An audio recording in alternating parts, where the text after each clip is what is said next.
ഖുർആനും ഹദീസും ഒരുമിച്ച് കണ്ടാൽ ഏതാണ് ഖുർആനെന്നോ ഏതാണ് ഹദീസെന്നോ, എന്താണ് ഖുർആൻ എന്താണ് ഹദീസ്, ഇത് തമ്മിലുള്ള വ്യത്യാസം എന്താണ്, ഇത് രണ്ടും ഇസ്ലാമിൻ്റെ അടിത്തറയാണോ എന്ന് പോലും അറിയാത്ത മതമലരുകളോട് നമ്മൾ കർമ്മശാസ്ത്രത്തെക്കുറിച്ച് പറഞ്ഞിട്ട് എന്താ കാര്യം? അവർക്കത് തിരിയുമോ? അവർക്കത് മനസ്സിലാകുമോ? ഇല്ല. അപ്പോൾ ചിലർ വിചാരിക്കുന്നത് ഖുർആൻ മാത്രം മതി ഇസ്ലാമിൽ പൂർണ്ണമാകുമെന്ന്. ചിലർ വിചാരിക്കുന്നത് ഹദീസും കൂടി ഉണ്ടെങ്കിലേ പൂർണ്ണമാകത്തുള്ളൂ. ഖുർആനും ഹദീസും മാത്രമുണ്ടെങ്കിലും ഇസ്ലാം പൂർത്തിയാകില്ല, കർമ്മശാസ്ത്രവും കൂടി വേണ്ടിവരും. അതാണ് ഇസ്ലാം. നമസ്കാരമാണെങ്കിലും സക്കാത്താണെങ്കിലും നോമ്പാണെങ്കിലും ഹജ്ജിൻ്റെ കർമ്മങ്ങളാണെങ്കിലും ഇതൊക്കെ ചെയ്യാൻ ഇതിന് ചില ഷർത്തുകളുണ്ട്, ചില ഫറലുകളുണ്ട്, ചില റുക്കനുകളുണ്ട്.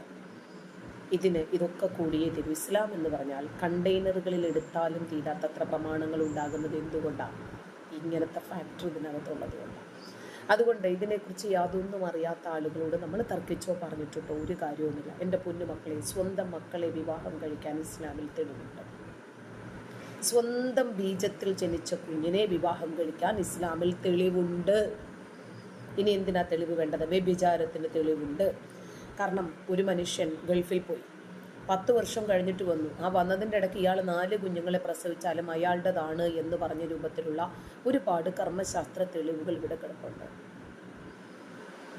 അപ്പോൾ ഇതൊന്നും ഇല്ല എന്ന് പറഞ്ഞിട്ട് ഇങ്ങോട്ട് വരരുത്. വിവാഹേതര ബന്ധം ഇസ്ലാം പ്രോത്സാഹിപ്പിക്കുകയും അങ്ങനെ വിവാഹേതര ബന്ധങ്ങൾ സാധൂകരിക്കുകയും അത് പ്രാവർത്തികമാക്കുകയും ചെയ്യുന്നതിന് വേണ്ടി പ്രവാചകന് ഖുർആനിലൂടെ ബോധനം വരെ നൽകിയിട്ടുള്ള വചനങ്ങളുണ്ട്. വേണോ? കുട്ടിയെ വിവാഹം കഴിക്കാം അല്ലെങ്കിൽ ലൈംഗികബന്ധത്തിൽ ഏർപ്പെടാമെന്ന് ഒരു സാധൂകരിക്കുന്ന വാക്യം ഏതാണ്? അതിന് സാധ്യത അതായത് അത് 4:23 വ്യാഖ്യാനത്തിലാണ് വരിക. ഞാൻ ആ 4:23 വേണമെങ്കിൽ വായിക്കാം. പക്ഷെ അത് വ്യക്തമായിട്ടൊന്നും പറയുന്നില്ല. അതിൽ പറയുന്നത് ഏതൊക്കെ സ്ത്രീകളോട് നിങ്ങൾക്ക് ബന്ധം പാടില്ലെന്നൊക്കെ പറയുന്ന വാക്കുകളാണ്. അതിന്റെ വ്യാഖ്യാനത്തിലാണ് ഷാഫി. പിന്നെ ഞാൻ നോക്കി, നിങ്ങൾ പറയുന്ന മാതിരി കേരളത്തിൽ മുഴുവൻ ഷാഫിനെ ഫോളോ ചെയ്യുന്ന ആൾക്കാരാട്ടോ. അപ്പൊ തള്ളാൻ പറ്റില്ല. കേരളത്തിൽ ഞാൻ ഇതിൽ നോക്കി, ജമുനയിൽ നോക്കിയപ്പോ കേരള, തമിഴ്നാട്ടില്, കർണാടകയിലൊക്കെ ഷാഫിന്റെ ആൾക്കാരാണ്. ശ്രീലങ്കയിലും മാൽഡീവ്സിലും. പിന്നെ ഷാഫി ശരിക്കും ലോകം നോക്കുമ്പോ 3-ാമത്തെയാണ്. പാകിസ്ഥാനില് നോക്കട്ടെ, പാകിസ്ഥാനിൽ സൗത്ത് ഈസ്റ്റ് ഏഷ്യയിലും ഷാഫി, സൗത്ത് ഈസ്റ്റ് ഏഷ്യയിൽ ഉണ്ട് പറയുന്നുണ്ട്. പാകിസ്ഥാൻ പെടില്ലേ? പാകിസ്ഥാൻ പെടും. ഒരു മിനിറ്റ് ഞാൻ നോക്കട്ടെ, പാകിസ്ഥാൻ നോക്കട്ടെ എന്താ സ്ഥിതി. അങ്ങനെയാണെങ്കിൽ ഈ സംസാരിക്കുന്ന ആളുകൾക്ക് അത് തള്ളാൻ പറ്റില്ല. അതായത് ഇല്ല പാകിസ്ഥാനിലെ ഹനഫി സ്കൂളത്തെ ആൾക്കാരാണ്. പാകിസ്ഥാനിലെ Shafi school of thought has virtually no native or communal following. Hanafi സ്കൂളാണ് 85 മുതൽ 90% പാകിസ്ഥാനത്തെ ആൾക്കാര്. അങ്ങനെയാവുമ്പോ ഇത് പാകിസ്ഥാൻ ഇന്ത്യൻ മുസ്ലിങ്ങൾ തമ്മിലുള്ള അടിക്ക് വഴിവെക്കുന്നത്. അല്ല, അതൊന്നും പറയാൻ പറ്റില്ല. ഇതൊക്കെ അനേകം നൂറ്റാണ്ടുകളായി ഇതൊക്കെ. അതായത് ഇന്ത്യയില് ധാരാളം ഷാഫിക്കാരുണ്ട്, പ്രത്യേകിച്ച് സൗത്ത് ഇന്ത്യയില്.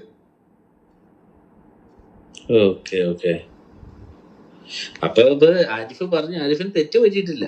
4:23 പക്ഷെ തെറ്റ് പറ്റിയെന്ന് പറഞ്ഞാൽ അദ്ദേഹം പറഞ്ഞത് തെറ്റ് പറ്റിയെന്ന് ഞാൻ പറയില്ല. പക്ഷെ ഖുറാനിലുണ്ട് എന്ന് പറഞ്ഞു. പിന്നെ അദ്ദേഹം ഖുറാൻ ചെക്ക് ചെയ്യാൻ തുടങ്ങി. ഫോൺ എടുത്തിട്ട് ഖുറാൻ വായിച്ച് ചെക്ക് ചെയ്യാൻ തുടങ്ങി. അപ്പൊ അത് ഖുറാനില് വചനം കാണില്ല ശരിക്കും എന്താ പറയുന്നതെന്നാണ് ഞാൻ ആലോചിക്കുന്നത്.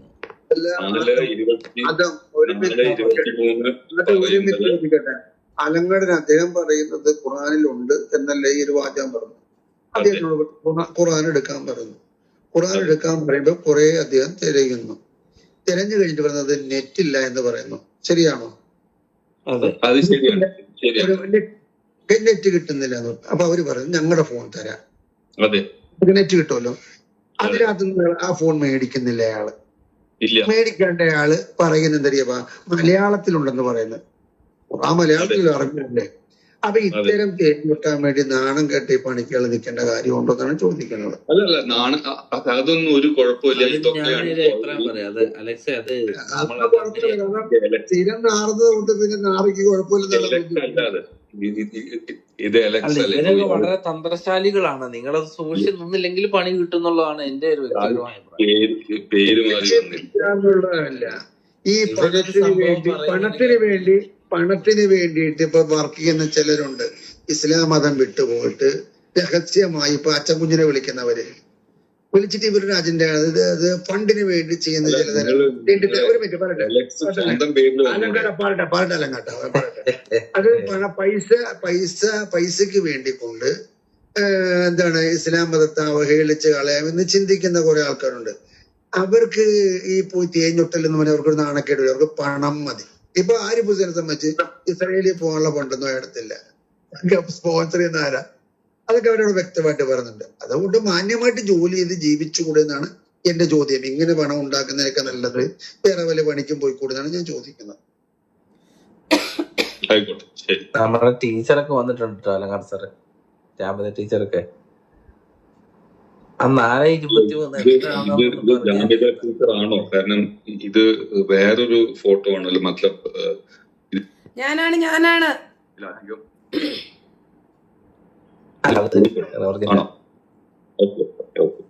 ജാമ്യത ടീച്ചർ ഈ പിന്നെ ഇന്റർനെറ്റിലൊക്കെ നടക്കുന്ന ഒരു ചർച്ച, ഫേസ്ബുക്ക്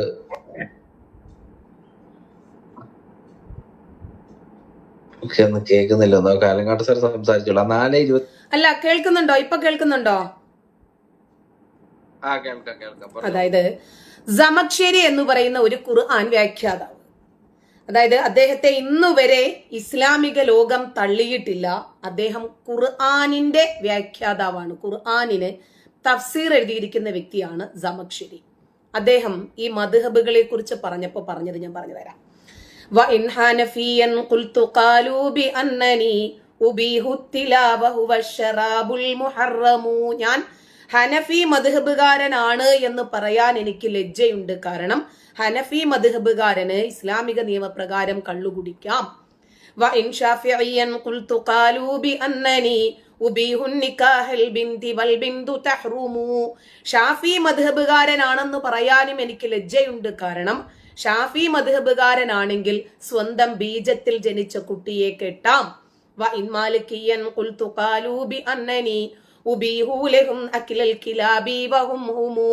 മാലിക്കി മദ്ഹബുകാരനാണെന്ന് പറയാനും എനിക്ക് ലജ്ജയുണ്ട്. കാരണം മാലിക്കി മദ്ഹബിൽ പട്ടിയിറച്ചി തിന്നാം.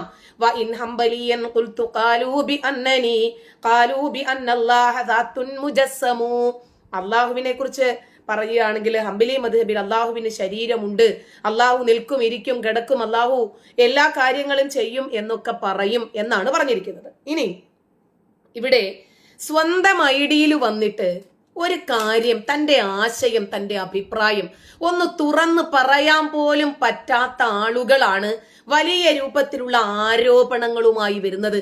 ഇസ്ലാമിൽ ഇല്ലാത്തതോ ഇസ്ലാമിക ഗ്രന്ഥങ്ങൾ പറയാത്തതോ ആയിട്ടുള്ളതൊന്നും ഞാൻ പറഞ്ഞിട്ടില്ല. എനിക്ക് എന്റെ കാര്യങ്ങളല്ലേ പറയാൻ പറ്റൂ. അപ്പൊ ഇപ്പൊ അദ്ദേഹം പറയാണ്, ചില ആളുകൾ മതം വിട്ടിട്ട് പണമുണ്ടാക്കാൻ വേണ്ടിയിട്ട് നാണമില്ലേന്ന്. ഞങ്ങളൊക്കെ റിയൽ ഐഡിയിൽ വന്നിട്ട് കൃത്യമായിട്ട് ഞങ്ങളുടെ മുഖം കാണിച്ചിട്ട് ഇസ്ലാമിക പ്രമാണങ്ങൾ എടുത്തുദ്ധരിച്ച് തന്നെയാണ് പറയുന്നത്. നിങ്ങളോ സ്വന്തം അഭിപ്രായം പോലും തുറന്നു പറയാൻ കഴിയാതെ ഞാനൊരു മുസ്ലിമാണ് എന്ന് പറയാൻ പോലും ലജ്ജയുള്ളത് കൊണ്ടല്ലേ അലക്സ് എന്ന പേരിൽ വന്നിട്ട് ഇവിടെ വന്നിട്ട് ഉണ്ടാക്കുന്നതല്ലേ. സ്വന്തം പേരിൽ വരണം, സ്വന്തം മുഖം കാണിച്ചു വരണം, സ്വന്തം ആശയങ്ങളും സ്വന്തം അഭിപ്രായങ്ങളും ആരുടെ മുമ്പിലും തുറന്നു പറയാൻ നട്ടെല്ലിനു ബലവും നെഞ്ചിലൊരു ചങ്കൂറ്റവും വേറെ വേണം. പിന്നെ തലക്കകത്ത് ആളുതാമസവും കൂടി വേണം കേട്ടോ.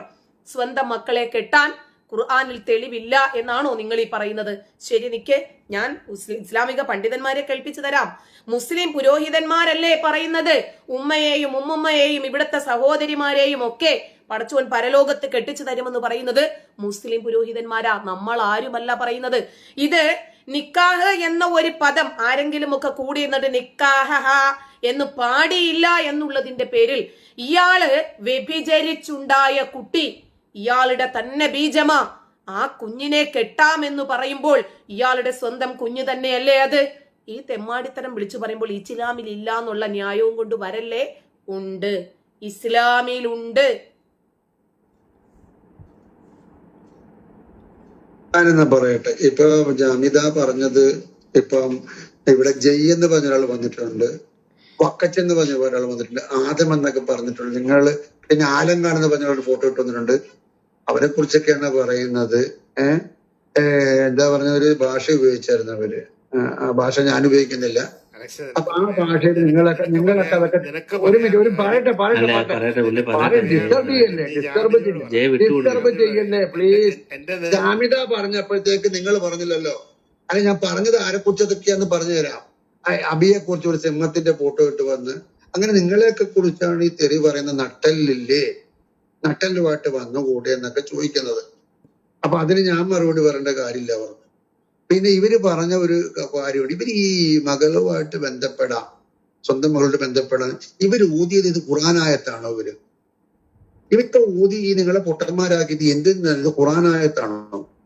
എന്താണ് ഇവർ ഊതിയത്? ഖുർആനായത്താണ്. ഖുർആനിൽ അവർ വെക്കണ്ടേ? ഇവർ ഈ സംഘികളെയും ക്രിസംഘികളെയും പൊട്ടന്മാരാക്കിക്കൊണ്ട് പണം പറ്റി ജീവിക്കുന്ന ഒരു സ്ത്രീ തന്നെയാണ് ഇവര്. കാക്കോയ്, ആദ്യം ഞാൻ പറഞ്ഞത് കേൾക്കണം. അതെ, കാത് ഉപയോഗിച്ച് കേട്ടാലേ ഞാൻ എന്താ പറഞ്ഞതെന്ന് നിങ്ങൾക്ക് മനസ്സിലാകത്തുള്ളൂ. അതായത് ഖുർആൻ വ്യാഖ്യാതാവായിട്ടുള്ള സമഖ്ശരി മദ്ഹബിനെ കുറിച്ച് പറഞ്ഞു എന്ന് പറഞ്ഞിട്ട് തന്നെയാണ് ഞാൻ ആ വിഷയം തുടങ്ങിയത്. പറയട്ടെ, നിങ്ങൾ ബഹളം വെക്കല്ലേ? നിങ്ങൾ പ്രകോപിതയാകുന്ന എന്തിനാണ്? എന്റെ അവസരമല്ലേ ഞാൻ സംസാരിക്കുന്നത്. അപ്പൊ നിങ്ങൾ പറഞ്ഞത് ഖുർആനിൽ നിന്ന് ഊതിയതാണോ? ആണെങ്കിൽ പറ, നമുക്കിവിടെ ചർച്ച ചെയ്യാം. അറിയാവുന്ന രീതി ചർച്ച ചെയ്യാൻ നിങ്ങൾ ഏതെങ്കിലും ഒരു കാലത്ത്, നിങ്ങളെ കുറിച്ച് മാത്രമേ, ഏതെങ്കിലും ഒരു കാലത്ത് നിങ്ങൾ ഏതെങ്കിലും ഒരു പ്രസ്ഥാനത്ത് ഉറച്ചു വന്നിട്ടുണ്ടോ? നിങ്ങൾ ആദ്യം സുന്നിയായിരുന്നു, പിന്നെ മുജാഹിദായി, പിന്നെ നിങ്ങൾ എന്തായി? അവസാനം നിങ്ങൾ മറ്റേ ചേകന്നൂർ മൗലൂർ ചേകനിസത്തിലേക്ക് പോയല്ലേ നിങ്ങള്? ഇന്ന് നിങ്ങൾ നിരീശ്വരവാദത്തിലേക്ക്, നാളെ നിങ്ങൾ വേറൊന്നിലേക്ക് പോകും.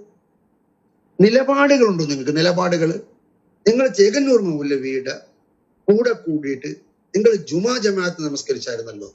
എന്തുകൊണ്ടത് പിന്തുടർന്നില്ല നിങ്ങൾ? പിന്നെ അതുമൊക്കെ വിഷയമല്ലേ, സംസാരിക്കേണ്ടതല്ലേ? ഒറ്റ ദിവസം കൊണ്ട് ആളാകാൻ നിങ്ങൾ ശ്രമിച്ചില്ലേ? ഇസ്ലാമിക പണ്ഡിതന്മാർ നിങ്ങൾക്ക് പുല്ല് വില കൽപ്പിച്ചു, തിരിഞ്ഞു പോലും നോക്കിയില്ല. നിങ്ങൾ അന്ന് കട്ടയപ്പടം മടക്കി. അപ്പൊ നിങ്ങൾക്ക് വേണ്ടത് പ്രശസ്തിയാണ്, നിങ്ങൾക്ക് പണം ഉണ്ടാക്കാനുള്ള. അഡ്മിന്മാർ ഒന്ന് ഇടപെടൂ പ്ലീസ്, എന്നാലേ ഇതിനകത്ത് നിന്നിട്ട് ചർച്ച തുടർന്ന് കൊണ്ടുപോകാൻ പറ്റും. ഇയാള് 100 കാര്യങ്ങൾ പറഞ്ഞാൽ അത് ഒരുമിച്ച് നമുക്ക് മറുപടി പറയാൻ പറ്റില്ല. ഓരോന്നായിട്ട് ഇയാളോട് ചോദിക്കാൻ പറയൂ. ഞാൻ ഇവിടെയുണ്ട്, ഞാൻ മറുപടി പറയാം. ഓരോന്നായിട്ട് ചോദിക്കാൻ പറയൂ. 100 കാര്യങ്ങൾ ഒരുമിച്ചെടുത്തിടരുത്. ഓരോന്നായിട്ട് ചോദിക്കൂ, മറുപടി ഞാൻ പറയും. അതാണ് ഞാൻ പറഞ്ഞത്.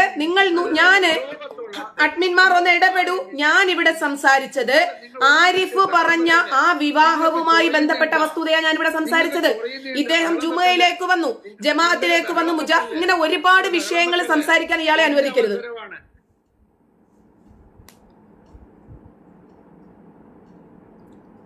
ഒരു കാര്യം ചെയ്യാം, നമുക്ക് അറിയാവുന്ന രീതിയിൽ സംസാരിക്കാം. നിങ്ങൾ സാമൂഹ്യ വിഷയങ്ങൾ സംസാരിക്കുന്നത്, ഇസ്ലാമിനെ കുറിച്ചുള്ള എതിർപ്പുള്ള സാമൂഹ്യ വിഷയങ്ങൾ സംസാരിക്കൂ. നിങ്ങൾ വ്യക്തിപരമായി ഞാൻ അലക്സ് എന്ന പേരിൽ വരണോ? ഞാനല്ലെങ്കിൽ ആരെങ്കിലും ഫോട്ടോ ഇട്ട് വരണോ? അതൊക്കെ എന്റെ ഇഷ്ടമല്ലേ. ഇവിടെ പലരും വന്നിട്ടുണ്ടല്ലോ. നിങ്ങൾ എന്നെ കാണുമ്പോൾ മാത്രം ചോദിച്ചില്ലത് നിങ്ങൾക്ക്. അത് എന്റെ സ്വാതന്ത്ര്യമാണ്. ഞാൻ അലക്സ് എന്നോ മത്തായി എന്നോ ചാക്കോച്ചെന്നോ ജാമിദെന്നോ കള്ളിയെന്നോ ഒക്കെ പേര് ഇട്ട് ഞാൻ വരും. അതെന്റെ ഇഷ്ടമാണ്. അത് ചോദിക്കേണ്ട കാര്യം നിങ്ങൾക്ക് എന്താ? അപ്പൊ വ്യക്തിപരമായി ആക്ഷേപിക്കാണ്ട് നിങ്ങൾ ചർച്ച തുടർന്നോളൂ. ഓക്കെ.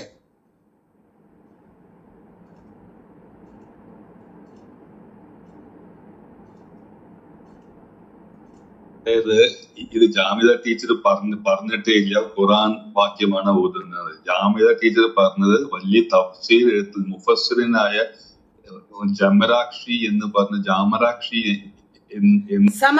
സമക്ഷരി എന്റെ ആലങ്ങാട ഇന്നലത്തെ ചർച്ച മുഫസ്സറിങ്ങളല്ല, ഖുറാനിൽ നിന്നുള്ള ചർച്ചയാണ്. ആര് ഇതാണ് വിഷയം സംസാരിക്കുന്നത്. ഞാൻ പറയട്ടെ ആലങ്ങാട, ഇന്നലെ ചർച്ച ചെയ്ത വിഷയം ഖുറാനിലുണ്ട്. ആലങ്ങാട, അപ്പൊ പിന്നെ ആ വിഷയം ചർച്ച ചെയ്യേണ്ട കാര്യം എന്താണ്? ഇവിടെ അറബി മദ്ഹബുകാർ അങ്ങനെയാണ്, അറബി മദ്ഹബുകാർ ഇങ്ങനെയാണ് ചർച്ച ചെയ്ത വിഷയം. മുഫസ്സിറിൻ പറഞ്ഞതല്ലേ? നമുക്കൊക്കെ എല്ലാ മുസ്ലിങ്ങൾക്കും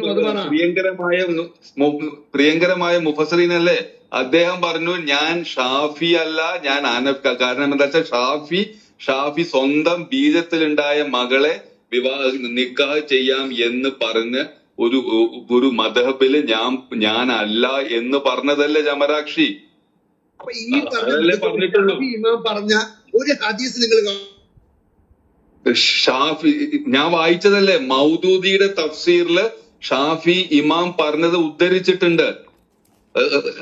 അത് ഞാൻ ഇവിടെ വായിച്ചതല്ലേ, നിങ്ങൾ വരുന്നതിന്റെ മുമ്പ് വായിച്ചതല്ലേ. ഞാൻ ഒന്നും കൂടെ വായിക്കാം. വായിക്കണോ? വായിക്കണോ? മൗദൂദി ഈ കാര്യം പറഞ്ഞിട്ടുണ്ട്. അത് ഇമാം ഷാഫി, നീ മൗദൂദിയിലോട്ട് എന്തിനാ പോകുന്നത്?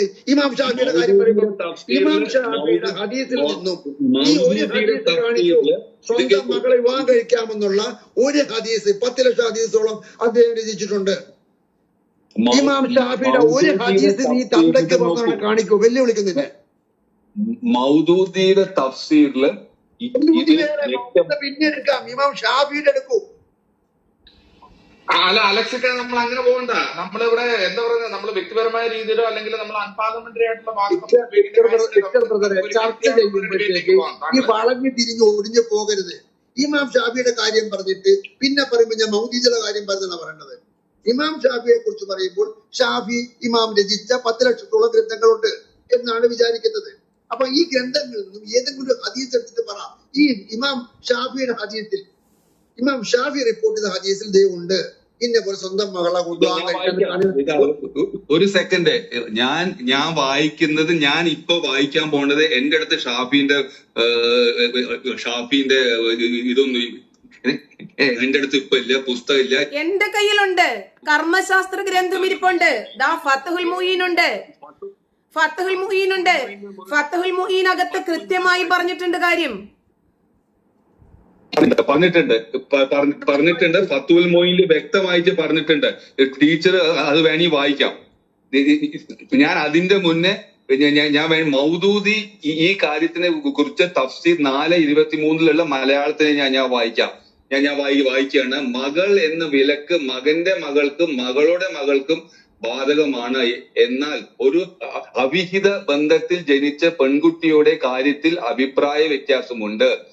ഇമാം ഹനീഫ, ഇമാം മാലിക്, ഇമാം അഹമ്മദ് ബിൻ ഹൻബൽ, അള്ളാഹു അവരെയെല്ലാം അനുഗ്രഹിക്കപ്പെട്ട് എന്നിവരുടെ അഭിപ്രായത്തിൽ നിയമാനുസൃതമായ മക്കളെ പോലെ തന്നെ അവളും വിവാഹം കഴിക്കാൻ നിഷിദ്ധമാണ്. എന്നാൽ ഇമാം ഷാഫി നിയമവിരുദ്ധമായ ബന്ധത്തിൽ ജനിച്ച മകളെ നിഷിദ്ധമായി കണക്ക് ആക്കുന്നതില്ല എന്ന് വ്യക്തമായിട്ട് മൗദൂദി ഈ ഷാഫിയുടെ എന്താണ് നിയമങ്ങള് ഈ തഫ്സീറിൽ ഉദ്ധരിച്ചിട്ടുണ്ട്. ആലങ്ങാട ഒരു മിനിറ്റ്. ആലങ്ങാട തന്റെ ഞാൻ ചോദിക്കട്ടെ, ഇമാം ഷാഫിയുടെ ഗ്രന്ഥം പിൻപറ്റുന്നവര് മൗദൂദിയുടെ ഗ്രന്ഥമാണ് നോക്കുന്നത്? എനിക്ക് ലോജിക്കില്ലേ? ഇമാം ഷാഫിയുടെ ഗ്രന്ഥം നോക്കുന്നത്. ഞാനൊരു ഷാഫി മദ്ഹബുകാരനാണ്, ഞാൻ സുന്നിയാണ്, ഷാഫി മദ്ഹബുകാരനാണ്. ഞാൻ ഇമാം ഷാഫി റിപ്പോർട്ട് ചെയ്ത ഏതെങ്കിലും ഹദീസുകൾ ഉണ്ടെങ്കിലല്ലേ ഞാൻ അനുസരിക്കേണ്ടത്? മൗദൂദി പറഞ്ഞാണ് ഞങ്ങൾ അനുസരിക്കേണ്ടത്. മൗദൂദി ആരോപണം മൗദൂദി പറഞ്ഞിട്ടുണ്ടെന്ന് പറഞ്ഞാൽ ഷാഫി പറഞ്ഞ തെളിവ് വേണ്ടേ? വിക്ടർ ഞാൻ കൃത്യമായി കൊടുക്കാം. ഒരാള് നിങ്ങളെ കുറിച്ച് ആരോപണം പറയണം, വിക്ടർ ഇങ്ങനത്തെ ഒരു തെറ്റുകാരനാണ്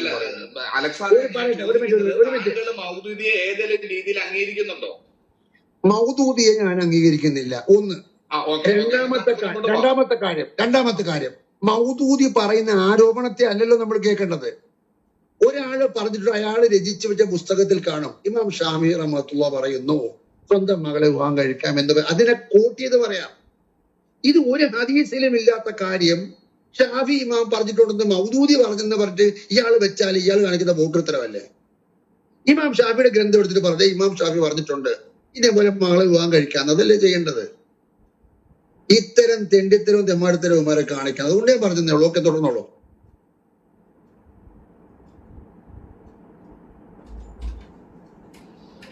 മറുവിഭാഗത്തിന് എന്തെങ്കിലും പറയാനുണ്ടെങ്കിൽ അലങ്ങാട് സാറേ, ജനത ടീച്ചറെ, ഷാഫിയുടെ ഗ്രന്ഥങ്ങളിൽ ഏതെങ്കിലും ഒരു പരാമർശം ഉണ്ടോ?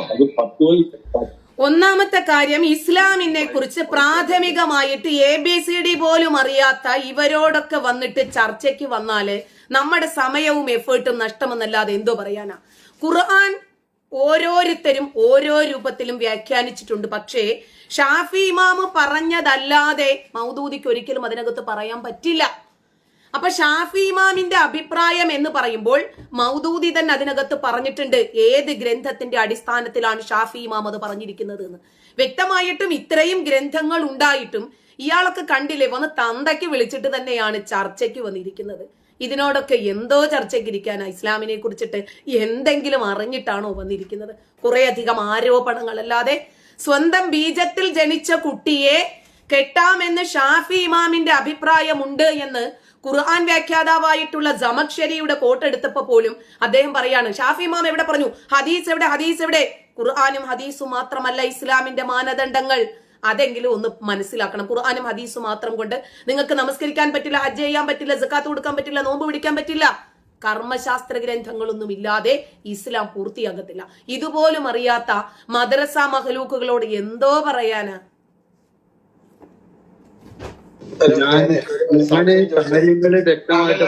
മറുപടി പറയട്ടെ, ഒരു നിമിഷം. ഒരു സെക്കൻഡ്. ഒരു കാര്യം കൂടെ വായിക്കാം. ഇത് എവിടുന്നാണ് ഈ ഷാഫി ഇമാം ഇത് എവിടുന്നാ എടുത്തതെന്ന്, അദ്ദേഹത്തിന് ഇത് എവിടുന്ന ഏത് ഹദീസാണെന്നുള്ള ഞാൻ മലയാളത്തിലുള്ള ഞാൻ വായിക്കാം. അത് ഒരു ഹദീസാണ്. അതെന്താ, ഈ നമ്മുടെ കുട്ടി വൈവാഹിക കിടക്കയുടെ ഉടമസ്ഥനുള്ളതാണ്. വ്യഭിചാരിക്ക് നിരാശ അഥവാ പാരമ്പര്യമുള്ള അവകാശങ്ങൾ നിഷേധിക്കപ്പെട്ടാൽ മാത്രമാണുള്ളതാണ്. അതായത് ഈ കുട്ടീനെ ഈ വ്യഭിചാരിയായ പിതാവിന് ഒരു അധികാരവും ഇല്ല എന്ന് പറയുന്നതിന്റെ താഴെ എഴുതിയിരിക്കുന്നത് ഇമാം ഷാഫിലുള്ള നിയമപരമായ അർത്ഥത്തെയാണ് അടിസ്ഥാനമാക്കിയത്. വ്യഭിചാരത്തിൽ ഏർപ്പെട്ട പുരുഷന് കുട്ടിയുടെ മേലുള്ള യാതൊരുവിധ നിയമപരമായ അവകാശങ്ങളും പ്രവാചകൻ അസന്നിഗ്ധമായി നിഷേധിച്ചതിനാൽ ആ കുട്ടി ഈ പുരുഷന്റെ വംശ പരമ്പരയിൽ, അതായത് ബ്രാക്കറ്റിൽ നസബ് നിന്ന് നിയമപരമായി പൂർണ്ണമായും വേർപെട്ടിരിക്കുന്നു. ശരീരത്തിന്റെ ദൃഷ്ടിയിൽ ഇവർ തമ്മിൽ യാതൊരു നിയമപരമായ ബന്ധവും ഇല്ലാത്തതിനാൽ സാധാരണ വംശപരമ്പരകമായ സംരക്ഷണ വിലക്കുകളുടെ പരിധിയിൽ അവർ വരികയില്ല. അതിനാൽ സാങ്കേതികമായി അവൾ ഒരു അന്യ സ്ത്രീയുടെ ഹിന്ദിയിൽ അവിടെ ബ്രാക്കറ്റ് അജ്നബി എന്ന് പറഞ്ഞാൽ സ്ട്രേഞ്ചർ അന്യ സ്ത്രീയുടെ പദവിയിലാണ് വരുന്നത്. എങ്കിലും പിൽക്കാല ഷാഫി പണ്ഡിതന്മാരുടെ അഭിപ്രായ പ്രകാരം ഇത്തരം ഒരു വിവാഹം ചെയ്യാൻ തികച്ചും അപ്പൊ ഇതാണ് സംഭവം. അതായത് ഈ വ്യഭിചാരത്തിൽ ഉണ്ടായ പെൺകുട്ടി ഈ വ്യഭിചാരിയായ പിതാവിന് ഒരു ബന്ധവുമില്ല, യാതൊരു കണക്ഷനും ഇല്ല. അവൾ ഒരു സ്ട്രേഞ്ചറാണ്, അജ്നബിയാണെന്നാണ് പറയുന്നത്. ഈ ഹദീസിന്റെ അടിസ്ഥാനത്തിലാണ് ഈ ഷാഫി ഈ അഭിപ്രായത്തിൽ വന്നത്. വിവാഹം ചെയ്യാല്ല, സോറി വിവാഹം എന്നൊന്നും പറയാൻ പറ്റില്ല, നിക്കാഹ് ചെയ്യാന്ന് പറഞ്ഞാൽ സെക്സ് ചെയ്യാന്ന്. എലക്ഷന് മനസ്സിലായില്ലേ? ഞാൻ ഒരു തെളിവും കൂടി കൊടുക്കാമേ.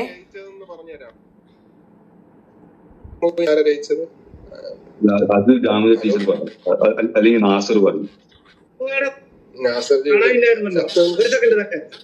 സെക്കൻഡ് ആലങ്കാട് സാറ് നിങ്ങൾ എവിടെയായിരുന്നു? ഒരുപാട് കാലമല്ലോ കണ്ടിട്ട്. യാത്രയും തിരക്കിലൊക്കെ ആയിരുന്നു. ഞാൻ വിളിച്ചായിരുന്നല്ലോ, നാട്ടൊന്നും എടുത്തില്ല. എന്താ എപ്പോഴാ വിളിച്ചത്? എനിക്ക് ഫോൺ കിട്ടിയില്ലല്ലോ. കിട്ടിയില്ല. ഞാൻ വിളിച്ചായിരുന്നു ഒരു ദിവസം. ഞാൻ